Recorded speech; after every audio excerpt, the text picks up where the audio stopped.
From the outside, there's nothing noticeably strange about this Tennessee property. The only notion that something's up is the squad of police officers preparing to break down the doors as part of a targeted raid.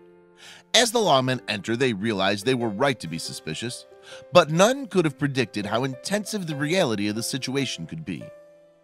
Cops raid houses every day. There are in excess of 20,000 no-knock raids annually in the U.S. alone. SWAT teams and police can obtain no-knock warrants if alerting whoever's inside the house to their presence could jeopardize their operation, by giving the criminal time to grab a weapon or destroy evidence, for example. No matter the kind of raid, however, the results aren't always that exciting. Sometimes the cops don't find anything at all. But in this million-dollar vacation retreat in Truesdale County, 40 miles from Nashville, they certainly found more than they bargained for. Suspicions were raised after an electric company found that power disruptions in the area were being set off by their wires getting spliced and electricity being rerouted to the house in question. An employee reported the house to the police after he was supposedly chased off the property by a man with a gun. Once the worker's report came in, the police headed to the house to investigate. That said, they had no concrete idea of what they might find inside on that chilly December morning in 2005. Just a few suspicions. When they arrived at the upmarket property, though, it became clear that it was essentially a facade for whatever was going on inside. It wasn't furnished. It was pretty obvious that no one actually lived there.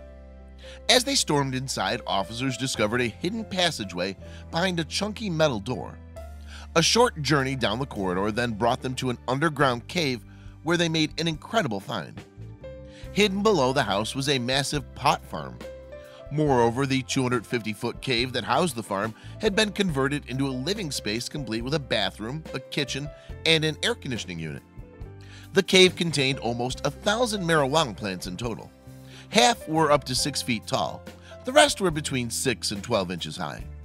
The room was also fitted with an irrigation system and a complex lighting and temperature control setup to boost plant growth. This was maintained by the electricity stolen from the county power lines.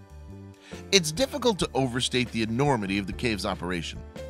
Every 2 months, the growers harvested a walloping 100 pounds of marijuana, which meant they needed to recruit extra labor to get the job done. The farmers hired 6 Hispanic workers, each of whom was blindfolded upon entering to maintain secrecy, to help harvest the valuable crop. With such large quantities, the operation turned over up to $8 million a year. The marijuana farm wasn't the only surprise awaiting officers, though. Little did they know that there was something almost as surprising awaiting them just past the cave. As a contingency in case they needed to escape, the farmers had installed a tunnel that ran all the way to ground level. The 150-yard exit path was concealed through a hidden door in the cave ceiling. Beyond the hidden door was a ladder that led to an escape hatch, and climbing through would bring the fleeing suspects to a spot 100 yards from the property, with the trap door disguised as a rock to blend in with surroundings.